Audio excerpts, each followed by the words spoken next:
Alhamdulillahil malikid dayyan. Wassalatu wassalamu ala Muhammadin sayyidi waladi adnan. Wa ala alihi wa sahbihi wa tabihi ala marri zaman. Wa asyhadu an la ilaha illallah wahdahu la syarika lah. Al-munazzahu anil jismiyati wal jihati wal zamani wal makan. Wa asyhadu anna sayyidana Muhammadan abduhu wa rasuluh alladzi kana khuluquhul Qur'an. Amma ba'd, ibadar rahman, fa inni usikum wa nafsi bitaqwallahil mannan al-qaili fi kitabihil Qur'an. A'udzu billahi minasyaitonir rajim. Bismillahirrahmanirrahim. Ya ayyuhalladzina amanu taqullaha haqqa tuqatih wa la tamutunna illa wa antum muslimun. Ma'asyiral muslimin, jamaah Jumat yang dirahmati Allah. Segala puji bagi Allah yang telah memberikan kita berbagai macam kenikmatan sehingga kita dapat memenuhi panggilannya untuk menunaikan sholat Jumat. Nikmat yang harus digunakan dalam rangka memenuhi syariat yang telah ditetapkannya. Salawat beserta salam mari kita aturkan bersama kepada Nabi Muhammad SAW, juga pada keluarganya, pada sahabatnya, dan semoga melimpah kepada kita semua selaku umatnya. Amin ya rabbal alamin. Jemaah salat Jumat yang dimuliakan Allah Subhanahu wa taala. Di antara nikmat terbesar yang Allah anugerahkan kepada kita adalah hidup di negeri yang merdeka, aman dan damai. Kemerdekaan dan kedamaian ini tentu harus kita jaga bersama, bukan hanya dengan doa dan ibadah, tapi juga dengan sikap kritis dan peduli terhadap kehidupan berbangsa dan bernegara. Islam mengajarkan keseimbangan antara rakyat dan pemimpin. Rakyat wajib taat kepada pemimpin selama tidak merintahkan maksiat, dan rakyat pun berhak menyampaikan nasihat jika pemimpin keliru. Tetapi nasihat itu harus disampaikan dengan cara yang santun, penuh hikmah, bukan dengan caci maki, hujatan atau provokasi. Allah Ta'ala berfirman dalam surat An-Nahl ayat 125 yang berbunyi, "Ud'u ila sabili rabbika bil hikmah wal mau'izatil hasanah wajadilhum billati hi ahsan."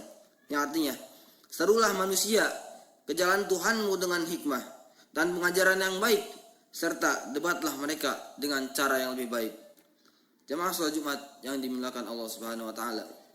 Pada ayat di atas, Allah Subhanahu wa taala memberikan panduan mengenai cara menyampaikan kritik yang baik bagi umat Islam. Setidaknya ada 3 cara yang dapat digunakan umat Islam untuk menyampaikan kritik yang baik, yaitu dengan hikmah, nasihat yang baik, dan perdebatan yang baik. Maksud dari hikmah ialah berdasarkan Al-Quran dan hadis. Sedangkan nasihat yang baik ialah nasihat-nasihat yang terdapat di dalam Al-Quran dan Sunnah, guna memberi peringatan kepada orang-orang yang menyimpang dari syariat dalam menjalankan tugasnya. Adapun maksud perdebatan yang baik ialah penyampaian kritik yang dilakukan dengan cara yang santun. Imam Ibnu Katsir dalam tafsirnya Tafsirul Qur'anil Azim juz 4 halaman 526 menjelaskan, bil hikmah qala Ibnu Jarir wa huwa ma anzalahu alaihi minal kitabi wa sunnah. Dengan sunnah, Ibnu Jarir berkata, maksudnya ialah Al-Quran dan Sunnah. Wa mau'izatil hasanah ay bima fihi man zawajir wal waqa'i bin nas dzakarhum biha liyahdaru ba'sallahi ta'ala. Yang artinya, sedangkan maksud dari nasihat yang baik ialah nasihat yang tergantung dalam Al-Quran dan Sunnah yang berisi larangan yang menyesuaikan dengan realitas masyarakat, guna memberi peringatan kepada manusia agar mereka ingat akan azab Allah Subhanahu wa taala. Wa qauluhu wajadilhum billati hi ahsan ay man ihtaja minhum ila munadaratin wajidalin falyakun bil wajhil hasan birifqin walayin wa husni khitabin. Yang artinya, adapun makna debatlah dengan cara yang lebih baik, maksudnya ialah ditujukan kepada orang-orang yang memerlukan perdebatan, maka lakukanlah dengan cara yang baik atau dengan lemah lembut dan kata-kata yang santun. Dari penjelasan Ibnu Katsir di atas dapat dipahami bahwa menyampaikan kritik pada pemangku jabatan yang tidak menjalankan amanat dengan baik sangat dianjurkan dalam Islam. Namun perlu dipahami bahwa penyampaian kritik tersebut harus tetap dilakukan dengan cara yang baik yang sesuai dengan syariat. Jamaah salat Jumat yang dilakukan Allah Subhanahu wa taala. Islam mengajarkan bahwa kritik bukanlah celaan yang menyakitkan atau hinaan yang meruntuhkan, melainkan nasihat yang santun, penuh hikmah dan bertujuan untuk perbaikan. Nasihat yang benar adalah tanda kasih sayang, dan kritik yang santun adalah cermin cinta tanah air. Karena itu, penyampaian kritik pada pemangku jabatan haruslah dilakukan dengan cara yang mulia, tidak dengan emosi yang melukai, namun dengan hikmah yang menumbuhkan perbaikan. Karena cinta tanah air bukanlah sekedar slogan, melainkan sikap nyata untuk menjaga kebaikan bangsa melalui kritik dan membangun. Rasulullah Shallallahu Alaihi Wasallam bersabda, "Ad-dinun nasihah, qulna liman qala lillah, wali kitabih, wali rasulih, wali a'immatil muslimin wa ammatihim." Yang artinya, agama memerintahkan nasihat atau berbuat kebaikan. Ditanyakan kepada Nabi, pada siapa? Nabi menjawab, kebaikan kepada Allah, kitabnya, rasulnya, dan para pemimpin kaum muslimin, dan kepada kaum muslimin secara umum ataupun yang bukan pemimpin. Hadis riwayat Muslim. Hadis ini menunjukkan bahwa menasihati adalah sebagian dari iman. Termasuk dalam hal ini ialah menasihati pemimpin, tetapi nasihat yang benar adalah membuat keadaan lebih baik, bukan menambah kekacauan di dalamnya. Jemaah salat Jumat yang dimuliakan Allah Subhanahu wa taala. Kritik santun bukanlah tanda kelemahan, melainkan tanda kematangan iman dan cinta tanah air. Maka dalam hal ini, kritik yang santun sejatinya adalah wujud cinta tanah air. Jika kita mencintai negeri ini, tentu kita ingin pemimpin dan pemerintah berjalan dengan baik. Sedangkan cinta itu diwujudkan bukan dengan kebencian, melainkan dengan doa, nasihat, dan sikap santun. Kesimpulannya, marilah kita menjadikan kritik sebagai jalan memperbaiki bangsa, bukan menghancurkan. Pemimpin hendaknya terbuka menerima masukan, dan rakyat hendaknya bijak dalam menyampaikan nasihat.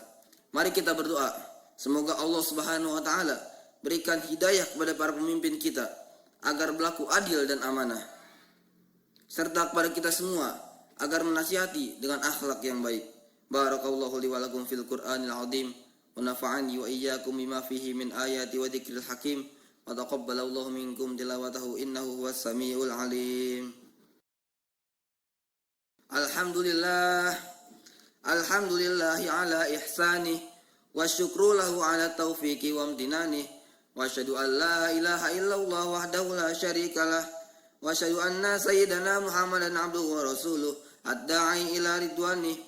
Allahumma sholli ala sayyidina Muhammadin wa ala alihi wa sahbihi wa sallim tasliman katsira amma ba'd.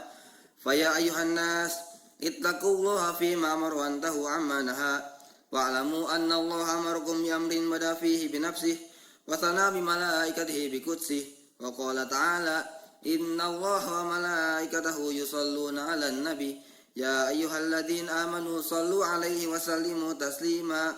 Allahumma sholli 'ala sayyidina Muhammadin sallallahu alaihi wasallam wa 'ala ali sayyidina Muhammadin wa 'ala anbiya'ika wa rusulika wa malaikatil muqarrabin waradallahu 'anil khulafa'ir rasyidin Abi Bakrin wa Umar wa Utsman wa Ali wa baqiyati sahabati wat tabi'in wa tabi'at tabi'in lahum bi ihsanin ila yaumiddin wardu 'anna ma'hum bi rahmatika ya arhamar rahimin. Allahumma ighfir lil mu'minina wal mu'minat wal muslimina wal muslimat al ahya'i minhum wal amwat. Allahumma aizzal islam wal muslimin wa dilla syirka wal musyrikin wa ansur ibadakal muwahhidiyah wa ansur man nasaraddin wa khdul man khadalal muslimin wa dammir a'da'ad-din wa ali kalimatika ila yaumiddin. Allahumma adfa'anna al-bala wal waba wal zalazil wal mihan wa su'al fitnati ma dhahara minha wa ma batan an baladina Indonesia khassah wa sairil buldanil muslimina 'ammah ya rabbal alamin. Rabbana atina fid dunya hasanah wa fil akhirati hasanah wa qina adzaban nar. Rabbana dhalamna anfusana wa illam taghfir lana wa tarhamna lanakunanna minal khasirin. Ibadallah, innallaha ya'muruna bil 'adli wal ihsan wa ita'i dzil qurba wal yanha 'anil fahsya'i wal munkari wal baghi ya'idukum la'allakum tadhakkarun wadhkurullahal 'azim yadhkurkum washkuruhu 'ala ni'ami jadkum wa dzikruhu akbar. Aqimis shalah.